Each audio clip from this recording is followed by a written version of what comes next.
The Light on Hollow Hill. I never believed in ghosts. I grew up in Michigan, spent most of my adult life working construction, and always told myself the scariest things were just accidents, mistakes, or drunk drivers.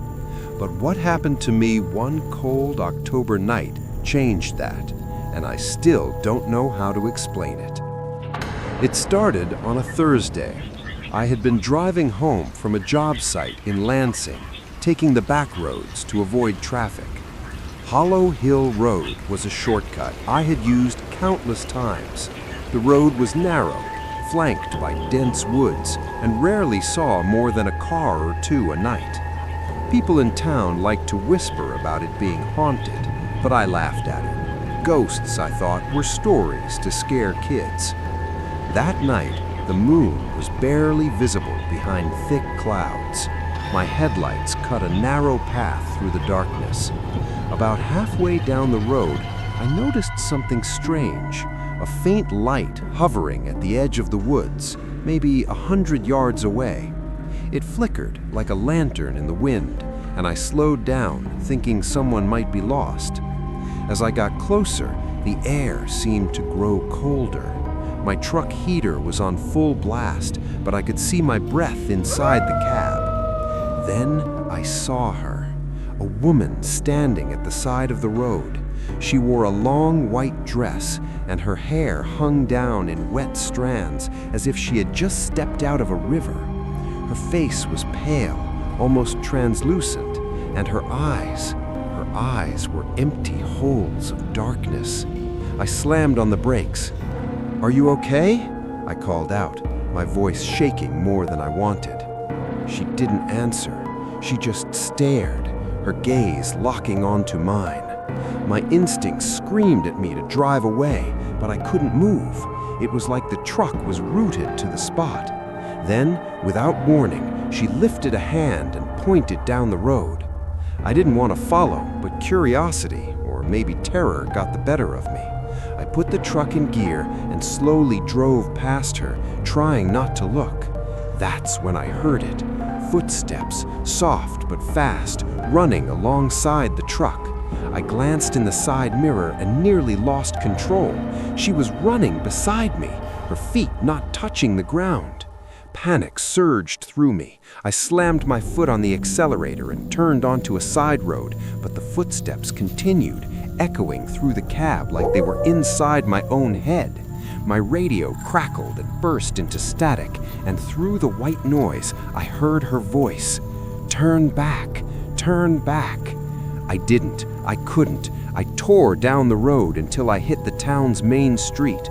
The moment I crossed the streetlights, the footsteps stopped, the radio cleared, and when I glanced in the mirror again, she was gone.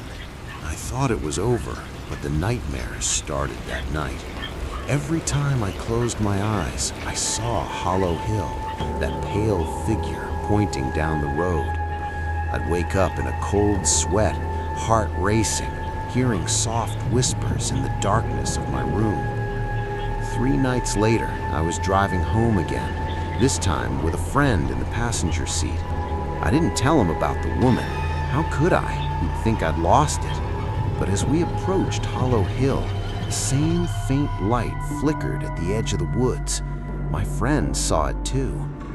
"Do you see that?" he asked. I nodded, gripping the steering wheel. "Yeah." We slowed down. There she was again, the white dress, the dark, empty eyes, pointing down the road. This time, my friend didn't hesitate. He rolled down his window and called out, "Do you need help?" The woman's face twisted into something unnatural. Anger, sorrow, pain. It was hard to tell. And then, suddenly, she was right in front of the truck. My friend screamed. The next moment, she vanished, leaving behind a chill that settled deep into our bones. I hit the brakes, nearly skidding off the road. My friend turned pale, trembling.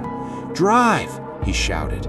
I didn't need telling twice. We sped down the road, not stopping until we were miles away, lights of Lansing welcoming us back to normalcy, or what passed for it. I started asking around town. Old-timers told me the story. Decades ago, a young woman named Clara had lived on Hollow Hill.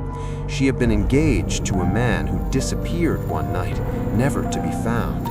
Some said she wandered the woods for weeks, searching, until she was found dead near the edge of the road. The cause was never clear. Some claimed suicide, others thought foul play. People swore she still haunted the hill, guiding or warning travelers who passed by at night. I didn't know what to make of it. I had never been one for ghost stories, but I had felt her, had seen her, had almost touched her in that truck. It was real. Whatever she was real. After that, I avoided Hollow Hill Road at night. I stuck to the main streets, even if it added 20 minutes to my commute. But every once in a while, when the wind is just right and the clouds hide the moon, I see that flickering light on the edge of the woods, and I feel her watching, waiting. I tell myself it's a trick of the shadows. Deep down, I know she's still there. And I know one day she'll point at me again, and I won't be able to ignore her. Because some ghosts, I've learned, aren't just stories, they are warnings.